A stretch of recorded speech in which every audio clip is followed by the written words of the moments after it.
Docking request accepted.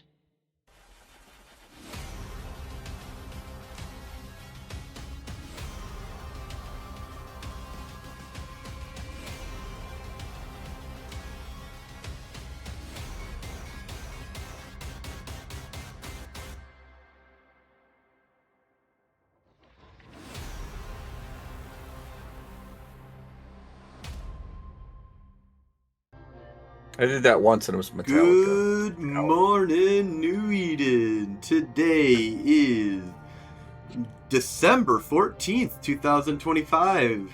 And this is Federation Frontline Report. I'm your host, Frozen Fallout, and my co-hosts are Samson. That way. Good morning, New Eden. It's good to be back. How y'all doing? Hey, and Night Flyer. Right here. Hey, good morning, everybody. Thanks for tuning into the show. I was having a little technical difficulties. I actually couldn't get the stream thing to pull up, so I didn't know you'd started. So, yeah. But there we go. So, we were just kind of chatting and talking, and a lot of stuff kind of going around in space. So this is kind of going to be, I guess, a bit of a hodgepodge of stuff to talk about today. Yeah, I think that, we'll definitely, main focus points will be the Winter Nexus and, what's going on in faction warfare in the Galente Caldari Warzone. And kind of give you a breakdown on that kind of stuff. But first we'll start with some more kind of general news. So one of the big things that happened recently is that Pandemic Horde is gone. The entire alliance dead. Yeah. We talked about in the previous shows. We talked about the big snafu, the failed move op, and all that kind of came with that, and lots of people have kind of talked about it. But yeah, they officially had a fireside chat or corp thing and said no, they have decided not to keep the alliance going, and that the various corps will disband, but a large portion of them are going to be going to Init.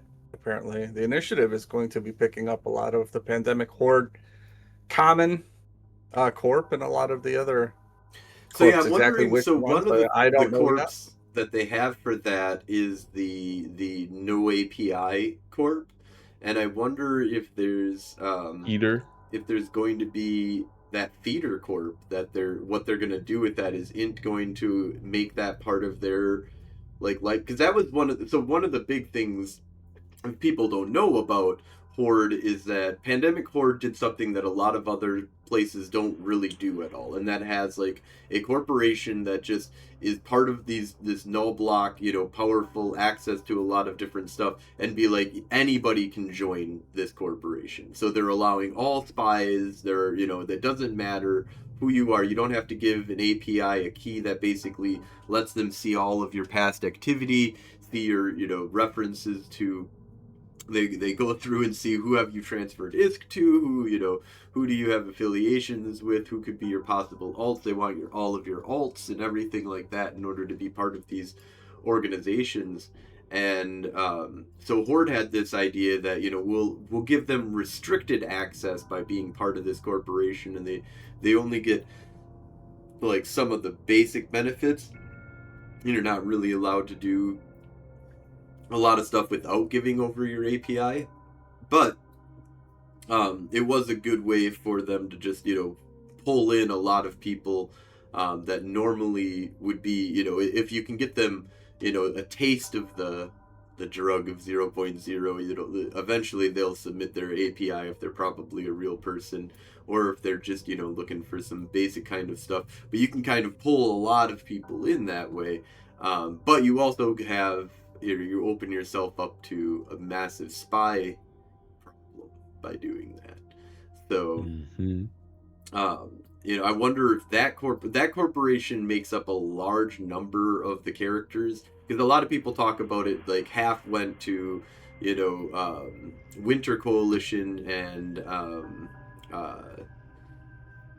Fraternity, and that the Initiative is getting the other half, but I don't think Initiative is really getting another half. They're getting like a quarter, because like a quarter of all of who were the Pandemic Horde was actually made up of this non-API corporation that doesn't have a lot of true, like, you know, a good chunk of that number of people are people that are not, you know, probably even playing anymore because of the non-API kind of thing. There's, you know, a lot of people that'll join and then just leave but don't actually leave the corporation. I don't know if they do continuous purges and stuff like that in order to prevent something like that, but so my understanding is that there's a division between basically fraternity and initiative got most of the members out of this event here, and and from, you know, seeing on Reddit, doesn't seem like initiative line members are not 100% behind this deal. No, that's what I've been reading too. I'm not going to mention any names, but they posted stuff on Reddit, so feel free to pull it up and read it yourself. But there's been some systemic problems, or what they refer to as cultural differences between, you know, groups like Initiative and Pandemic Horde, and the mentality and playstyle of those two groups are different. And so now to kind of join up is it's caused a little conflict in the in Initiative from what I've seen with this move making, as far as people saying, well, I'm not joining a fleet to support Pandemic Horde if they're getting jumped by Goon Swarm. That's, you know, not what I'm here for. So how that shakes out and how many people fall along in that, and again, I don't know how active these people are in Initiative. I don't know who they are. I've never talked to them. Well, there's and I see a lot of on the opposite side try to get a comment from them. A lot of people are saying that, you know, Initiative are just snacking on Horde, and just, you know, because one of the big questions is, are they going to get leadership positions? And from my understanding, that's not like, you know, and this is definitely, you know, I'm not involved in any of the talks or anything, so I don't know for sure, but from the sounds of Reddit, it does sound like they're not really getting a position of leadership amongst Initiative, that they're not going to be filling out leadership roles and stuff like that, that they're kind of joining as base members, and will be bolstering Initiative's fleets and initiatives, you know, like what they want to do. So we'll see how that all kind of wraps up, but you know, it just, the biggest thing here is that there's only really 3 coalitions now, and one of those coalitions is one of those groups is very unlikely to ever fuck with another one of those groups, where Initiative and Goon Swarm, a war between those two is very unlikely, with the absorbing of, you know, a lot of members from Pandemic Horde. Initiative has become a super alliance. You know, they've gotten to a point where basically they are considered, you know, by just the alliance itself is going to be, you know, a massive number of characters, that this is a huge bolster to their numbers for sure. But that also makes it so it, you know, there is almost like all 3 of the powers right now are very unlikely to go after each other. But if there was anything that happened, it would be between, you know, Winterco and one of the, you know, Goon Swarm or Initiative, and possibly both. And it's very, you know, if it wasn't for the idea, I think if they wanted to right now, Initiative and Goon Swarm could probably start making moves to start taking out Winterco if they really wanted. But I don't think that they feel that would be healthy for the game. Yeah, I don't think we're looking at that kind of scale battle. But yes, Pandemic Horde still has over 8,000 people in it. The corporation, Pandemic Horde. So right, so that's the feeder corporation, I mean, and that's by itself. Like, that didn't go over, right? Did that stay in? That's still in Pandemic Horde, right? The alliance. Yeah, well, as of right now, as far as the game ESI is showing, as far as Dotland is showing, as far as Eve Who is showing, none of the transaction has occurred. No, nobody's left the alliance. Nobody's. I mean, the corp numbers are going down. Obviously, I'm not seeing any of them that are actually going up. But there hasn't been a mass migration of corporations yet. I haven't. Well, and again, I'm just going off of the information I have looking at here, and those numbers haven't changed yet. Now, how delayed they are, I don't know. I don't know how often. Usually pretty up to date. Yifu or Dotland changes their stuff, but I've been trying to keep an eye on it because I want to see when and if this happens, because it will, and trying to maybe filter this back to what we talk about is faction warfare, is because that will have some implications on these people being involved in faction warfare with their enlistments and stuff. So how that works out, I don't know yet, and I'm very curious to see what kind of impact that does have with our gameplay. 8,000 people moving to a different part of space could have ramifications. Yeah.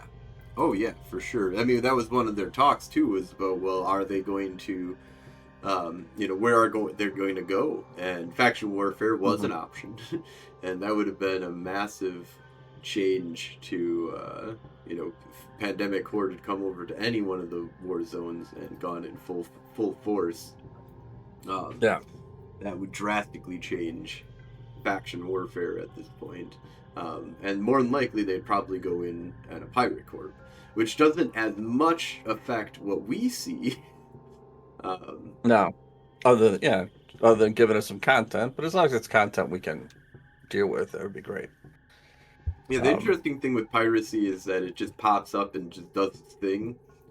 Whereas there's you can see how many systems are owned by the Keldari and the Galente, and it's like a constant, shifting of who owns what systems and stuff like that. A very trackable war and influence on the war. Whereas, to be honest, I don't feel like there's a really strong influence unless the FOB is in a very specific spot where the war zone is being really heated and all three start clashing with each other. But a lot of the times it's not in a spot that's directly affecting the war zone. Besides making some systems go bubbleable, which is good and bad. The NPCs on the gate are the most annoying thing probably, but yeah, especially when you're gate camp. When you're trying to camp. Yeah, when you're trying to camp. Yeah. Yeah, we're running into that. Yeah, let's move on then to our other topic though that we have before we get into the Warzone. We have the Winter Nexus that just came out. So there are, if you missed one day, you will miss getting all of the bonuses. The daily giveaways that they're doing.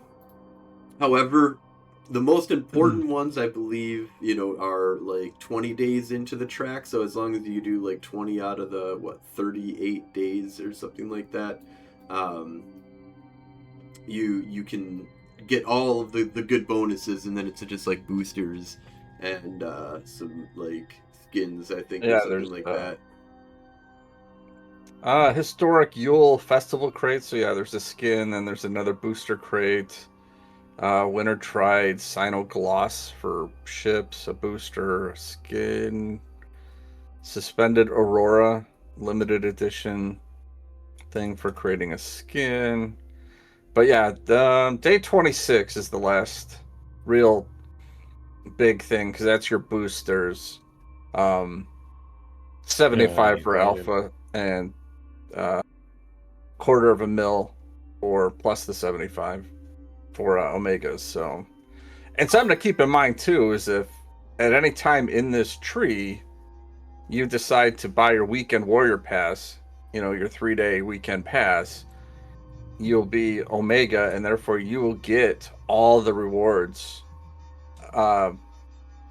whether you've claimed them or not, as long as you've registered in those days. So you'll go back and you will get those. So if you come back in on the 34th day and apply that, you will get all 34 days of Omega daily logins. So yeah, and then we do have a question. What ships do you need for the special event? So it kind of varies. It depends on what you're willing to do.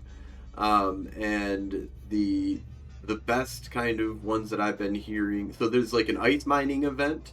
The Ice Destroyer, worth about 5 million Iskanjita right now, which is the end, I believe, like towards the end of the spawn track, or the actual activity track. So there's daily login rewards, and then there's an activity track that you're getting rewards from as well. And that is a good miner, but the endurance, I hear, is really good. But even the first tier mining ship, wow, why is it not the barge? Venture? No, because you gotta have something that can. You have to have something that can do ice. Oh, it can't. Venture can't do ice, right? It'd be the endurance. Right. Is the only one that can do. Yeah, so you have to have a march, but you can. The new destroyers, they don't do ice, do they? No, the new destroyers do ice. Yes. So for an alpha character, I think that they'd be able to do the pioneer. Well, yeah, there's the problem. So we've talked about this. So the ship you get, the Perseverance, is a Navy ship, and it can do ice mining, and you do not have to be Omega to fly it. However, to do ice harvesting, you have to be Omega. So it's a bit of a conflict. So it's a little weird. So I guess if you want to use the ice mining Perseverance destroyer, there is that is a good point. Not an ice mining ship, you can fly it. Hemp points out that there is a 4-day expert system for ice mining and barge stuff, so that the alphas can do it for 4 days. And so there's the ice event, then there's running around and killing the random ships, right? Before we go into the going around and finding ships, the ice mining event, I haven't done it all. I've read about that it's really annoying to do it in a bigger ship, that the smaller, faster ships are a lot better for doing it, because it's more about you do the mining and then you go and turn it in, and then you have to warp out, warp back in, you have to do all of this over and over and over again with a lot of moving. So the barges are really slow, and the endurance is zippity zappity, being able to get around. I've done it a little bit. I first tried it in my Coveter, and just like that, it was slow. It was nice because you have the 2 beams and you can shoot at 2 different rocks and you can fill up. But the idea is you're gonna collect 7 cubes of ice. You're gonna deposit those in the Orca, and from that you get the crates. And then there's the track that you follow when you achieve each of these goals. So the endurance can just do them all faster than that, because the time that you're saving, maybe using 2 lasers, which isn't necessarily a lot, because I can't remember what. Because the endurance or the cover cycle is 151 seconds base, where the endurance is 65. So I can shoot. I can get twice as much ice with my 1 laser than you can get with your 2. And then I can go faster because I can use my micro warp drive, and I can go 3K. Yeah, I can go 3K. Also, you can abyssal now the mining mods, so that you can get some people are flying around. Yeah, there's that. I've heard some crazy things that can happen with the newer mining ships, the little mining frigates and stuff like that, and destroyers, that they can actually do pretty good. With the endurance, this is the pattern for maximum effect. Warp in, claim points, mine 19 and turn in 5 remaining in the hold. Yeah. Mine 9 more and turn in and repeat. And so yeah, it's you keep doing that, and then at least that's what I've been doing with one of my alts and doing this. Yeah, and I do believe it would be underneath opportunities in the in EU. So if you go, let's see here, we'll go to opportunities. Do this real quick. So if we go to opportunities. Yeah, I have seen some people using the fleets or putting fleets together.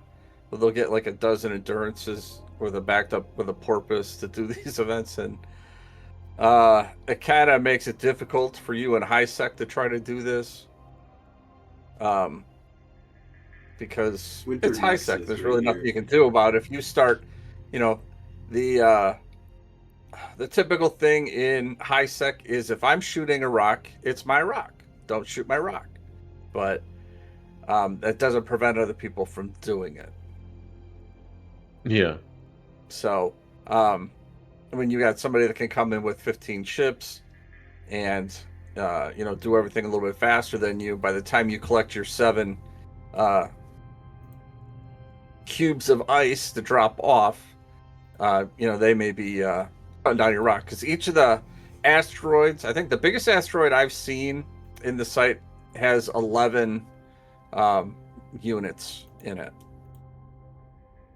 So some of them have 9. I've seen 8, but I don't know if that was somebody had already siphoned some off. But 9 or 11 seems to be the kind of normal size of the rocks in each of these sites.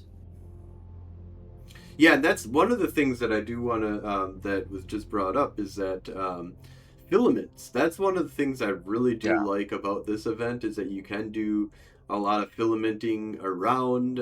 It allows for you to use filaments to get home, too. Like, if you want to go out to 0.0 and run around and then come back to high sec and stuff. So it really opens up the door for some interesting filamenting all around. That's it's a window of opportunity that you have to be able to like just pop around the entire galaxy into these like snow sites and get behind lines. And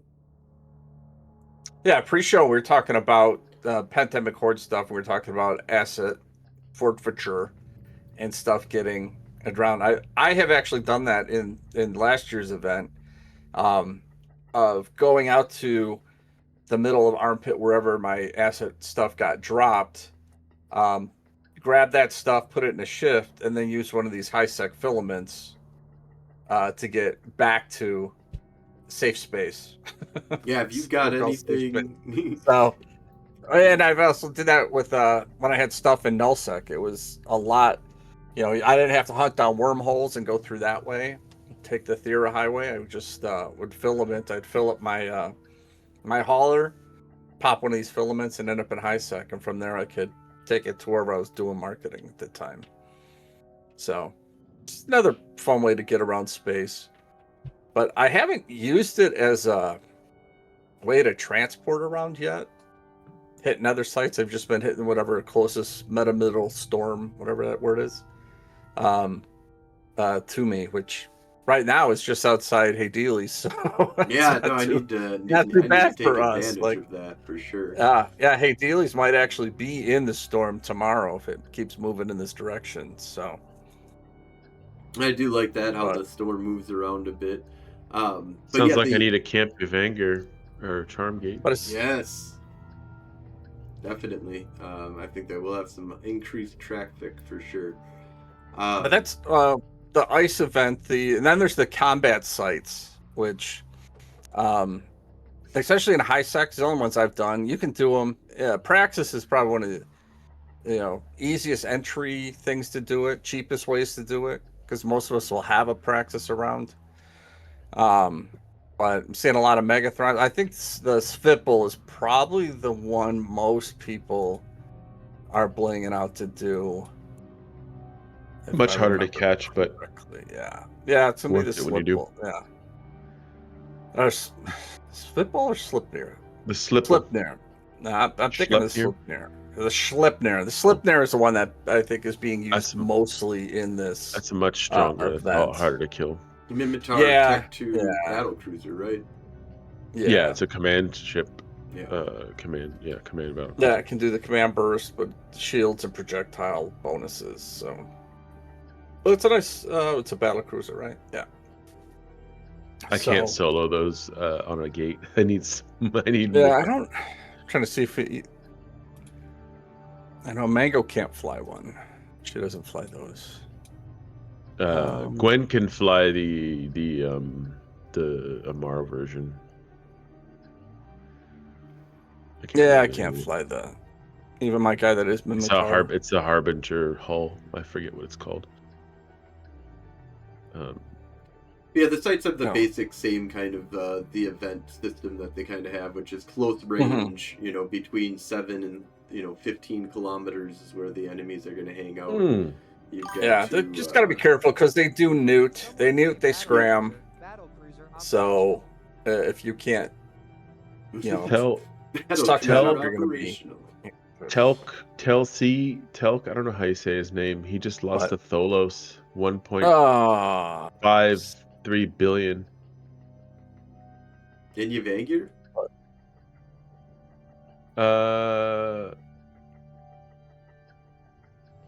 Haid. Oh. But I did have a guy bait me. What? There's a lay lapse on the kill board. Sorry, I have pulled stuff up for when we go over the Warzone, and it's distracting me. I did have a guy bait me at one of the combat sites. I'd got and through it, and he happened to come in. I was in my Praxis in my alt, and he came in a Icky Tursa, and I actually shot and destroyed the big boss that comes in at the end of the battleship, and he scooped my loot, which means he then became suspect. And I thought about it for a second. I'm like, I'm in a Praxis. My shields are gone. I'm already into armor. I can't rep. Icky could take you out. Yeah, that was kind of my thought too. And I'm like, what do I have? Who do I have that can come to high sec, which was the other problem, to back me up? Because I'm like, I will start a fight with this guy because that's what he wants. And if I can get him if I can get him locked down and then come in with something to pop him, that would be good. That'd be a really good kill. So, but yeah, I didn't have any alts close enough that could get into high sec to me in a ship that would do any good before I lost my Praxis. So I had to let it go. But there are people that will bait you in these sites, so be careful that way. If somebody steals your loot, they're probably doing it because they're confident they're not going to die. Yeah, so unless you have countermeasures for that, which I did come up with, I did set into place before on the next one. So next time, be careful. But yeah, next time I'm like, if somebody comes in, and because I did have somebody come in a just a Corvette. And I'm like, this dude is going to try to scoop my loot. So I stopped shooting and just waited for them to target him, which they did after a couple of seconds. Yeah. So then he got popped. Yeah. And then I killed the guy and went about my day. That's pretty smart. I like that. But I was like, you know what? I better have somebody just standing by that I can undock. And if I get this again, maybe a throwaway.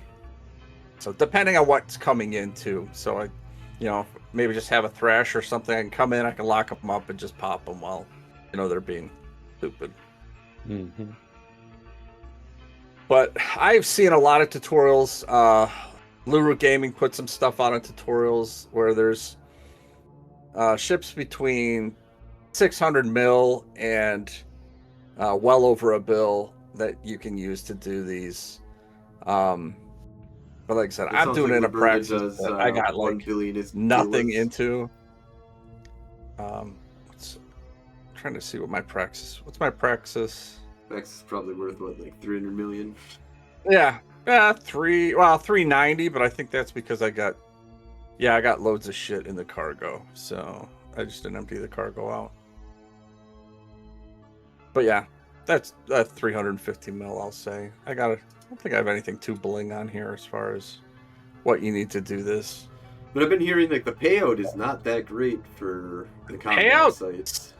Payout kind of sucks ass. You do get some bounties, which payout's fine on. It's nice having those little $5 million, 5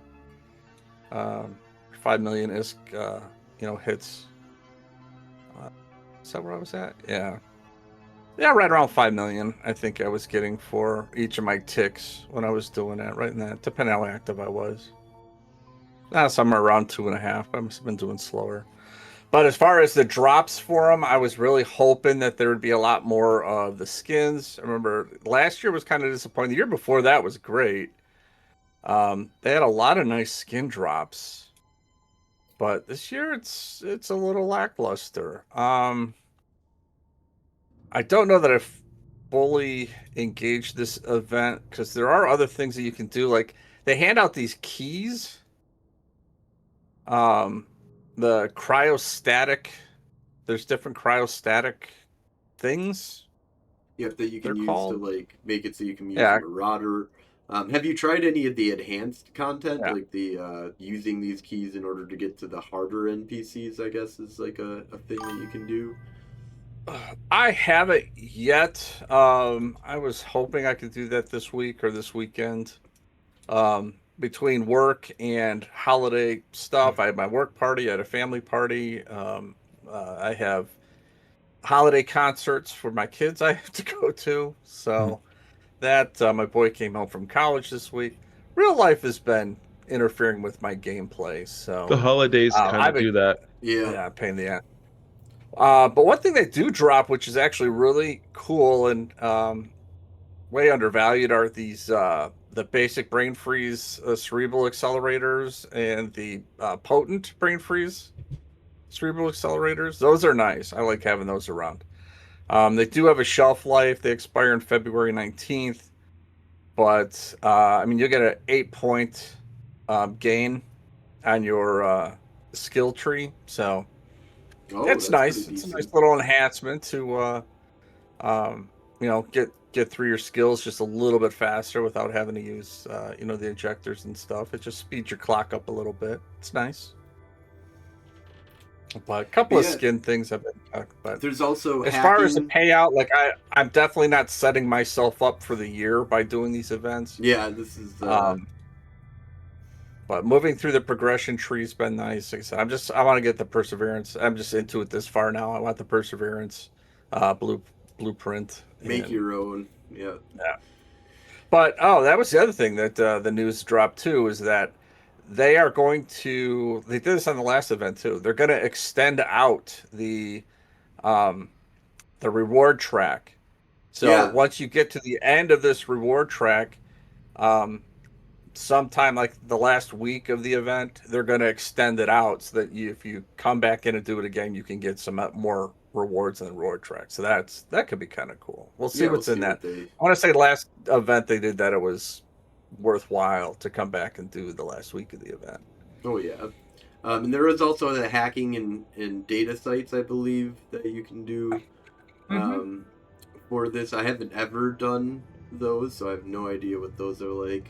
I did the mining last year, which it seems like it's different this year, but and high sec, they're pretty easy. The hard part is finding them. Again, it's very competitive anywhere in high sec because you have to be in the millennial. God, are you kidding me?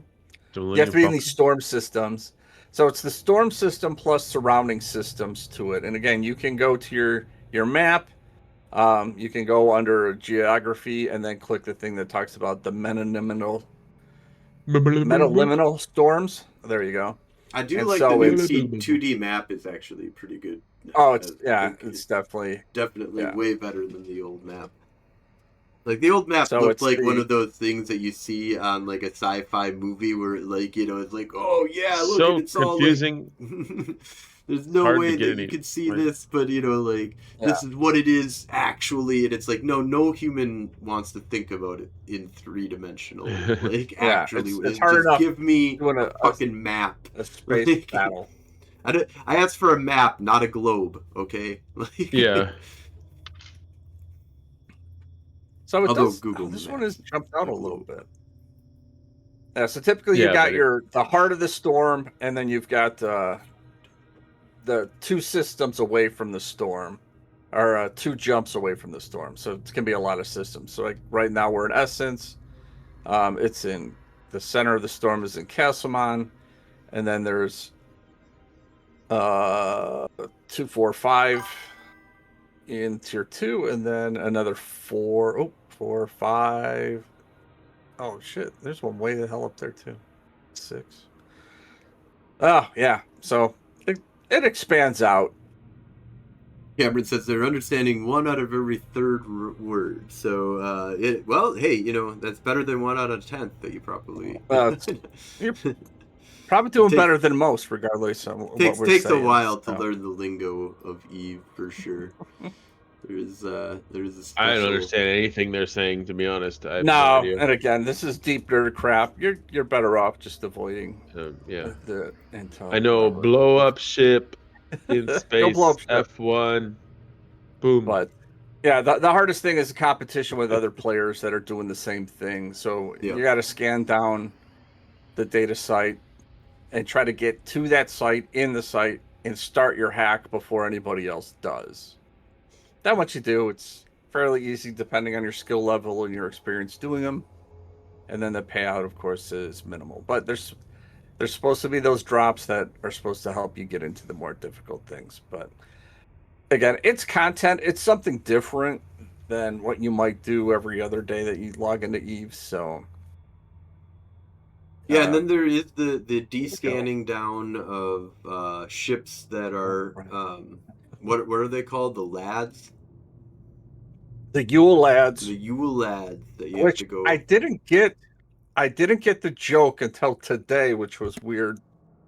That apparently, all right, so there's a Yule lad, LAD, and then there's actually a thing called a Yule lad in Iceland. And the Yule lad, there's 12 or 13 of them, and they're the sons of some gnome or troll witch that comes down into the cities. Deep lore. And yeah, it's from like the 1300s or something. So one of the CCP guys in the interview said not to confuse them, the Yule lads with the Yule lad. And I didn't get it. And then it popped up on Facebook today, and it was like Icelandic lore. And I'm like, hey, I like Icelandic lore, learning about you got it was listening. Heritage. So I got Facebooked. Meta got me. You got cucked by the Zuck. But yeah, so there is that. But yeah, the Yule lads, they are these autonomous vessels that somehow got sent off course, and they randomly go throughout the system. And it's actually part of the Nexus track too. They'll give you a list of ships that you need to try to find, whether they've got weird names like Scanner Jacker, Water Sucker, Freezer Thief. You have to find these ships. And again, you can scan them down with combat probes. You can scan them down with your D-scanner. They pop up like they're frigates or freighters. They pop up like they're freighters, but they're not. They are just basic transport ships. The ones I have been seeing look a lot like the Kronos, I think, or the Epithals. In around Mark 5. So, but their figure is when it comes in as red, but it comes in as a freighter, a jump freighter. So that's what they look like. So if you see, a big red jump freighter, lock that up and shoot it. Wow, yeah, that'd be it around cool to see. Yeah. So they're that, but they don't always have drops, but some of those drops are again basic. They'll have skins, they'll have boosters, they'll have various other components and parts, but that's where you will get a lot of these keys that I was talking about before. The cryostatic, like I said, I think there's a dozen different cryostatic estimator, cryostorm, clarifier, and again, like I think this one will let you bring a marauder into a site.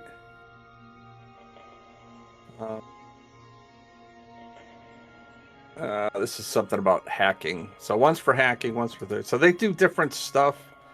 Again, I'm gonna have to do a little deeper dive to see sites. I believe, like they unlock stuff inside of the sites.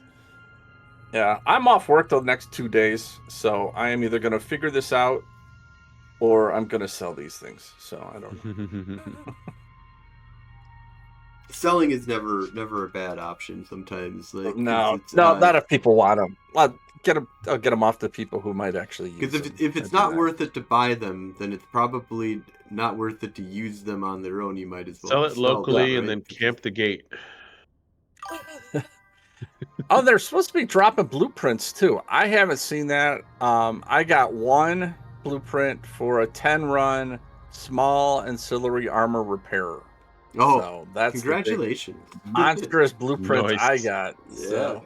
Nice. Yeah, that I'll throw on one of my alts, and he can get his daily reward when he does the opportunities to build something. Build one of those, get your reward. So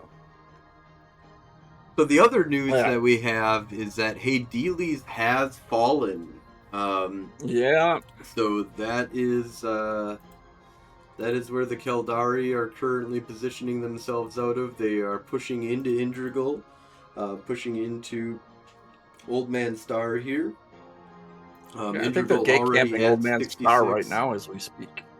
So. And time to drop them. Yeah, this is the push. The South is been.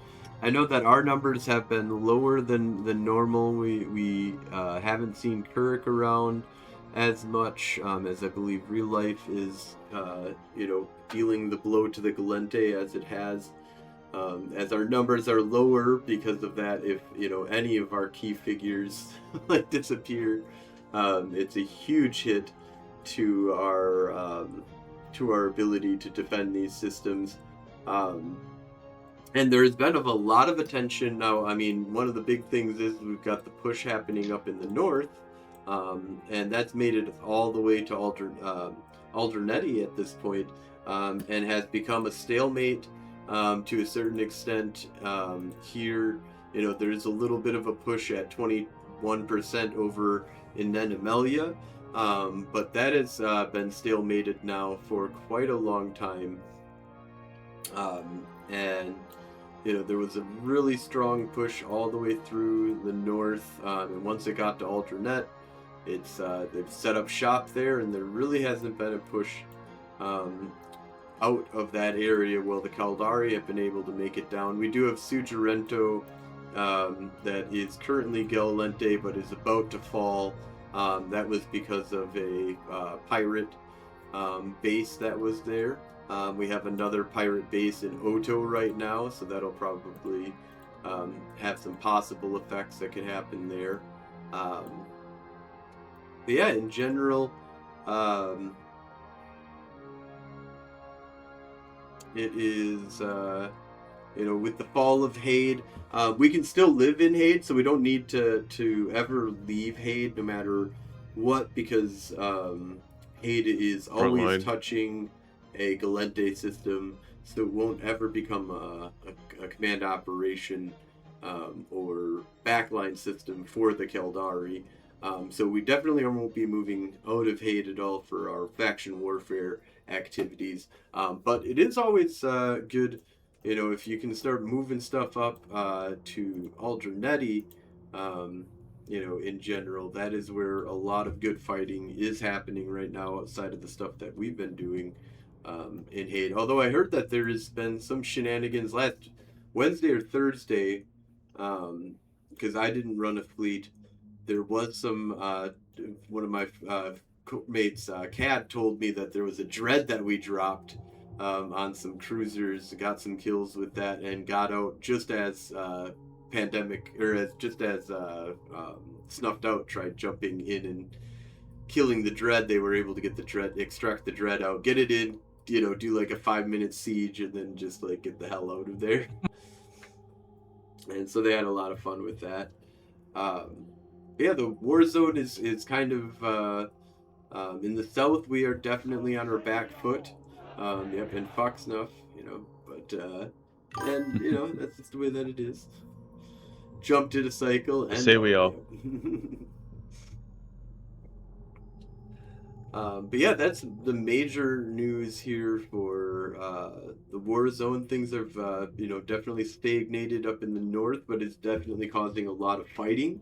I do see fleets out all the time. The south has calmed down quite a bit. I don't see as big or active fleets really flying around anymore using the Galmill comms, but Ribbit comms have been very active, and I see them having fleets up almost 24/7.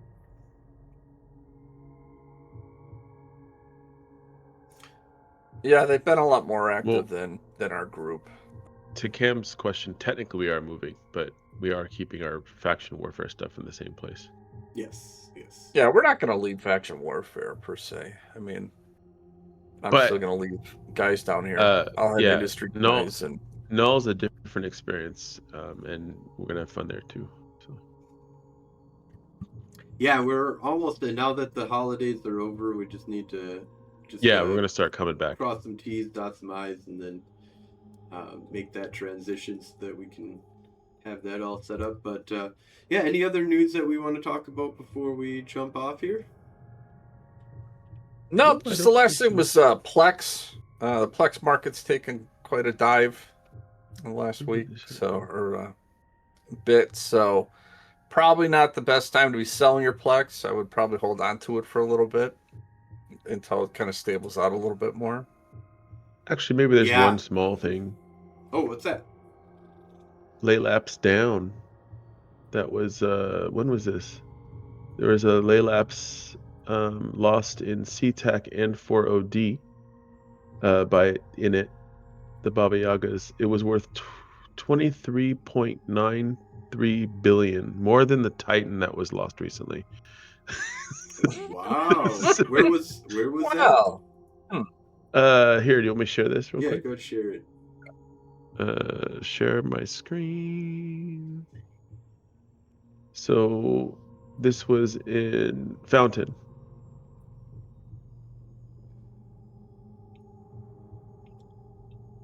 Oh yeah, I heard about this. Yep, yeah, it was a frigate fleet that took them out. This was on a Keepstar, and yeah, this is a tournament special edition ship. There's a very small amount of these that are out there. I can't remember the number, but it's like under 100 or something like that, right? Mm-hmm. And they have some really cool enhanced bonuses. So the ship was it a tournament or AT, like what's the number on it? It looks like it has a 17 on it. Like if you look at it right here. Yep. Yeah, I think that's 17. Yep. Yeah, so probably 17. Actually, I can open image, a new tab. Oh no, that's no. Oh no, I lost it. There we go. Yeah, it was brought down by a bunch of fraternity Northern Coalition. Looks like not even a crazy retries. amount. 21. It's just retries, yeah. Just 21 retries. Like that's they must have been flipping flipping out when they got that kill. That would have been, dude, yeah, hoots and absolutely. hollers around for sure. That's like you said, taking down a Titan. Yeah, well, if you go back here and look to see, and this is on the Gal kill board, by the way. This avatar is worth like 50 bill less. Yeah, yeah, and that avatar. So that was, I believe, that's the avatar that went down. Yeah, that was the Warlock Industries. They did an event where they just like, yeah, they're all listed as Warlock undocked a Industries Titan event. from asset safety, and it got blown up. Looks like a Hell and a Oracle. Oh, I didn't realize they had a Hell and a Oracle that they undocked at the same time too. Yeah, I wanted to go to that, and I totally forgot works. about it. As soon as I was looking at Reddit, and I saw somebody post about how it went down, and I was like, dang, like I remember seeing that on Friday, and then being like, I wanted to go to that event so I could get on a Titan kill. Another Titan kill. I only have one other. Haven't done anything super epic since Iceland, I think. Yeah. Well, I mean, we did bring those carriers out after Iceland, but that area was fun. That was fun. That whole time, like that 2 week period, that was the last time we did something really epic. All right. Well, I think we'll go ahead and wrap things on up here, though. Then, and thank you all for listening. Thank you for coming on for my co-hosts, and everybody have a great night.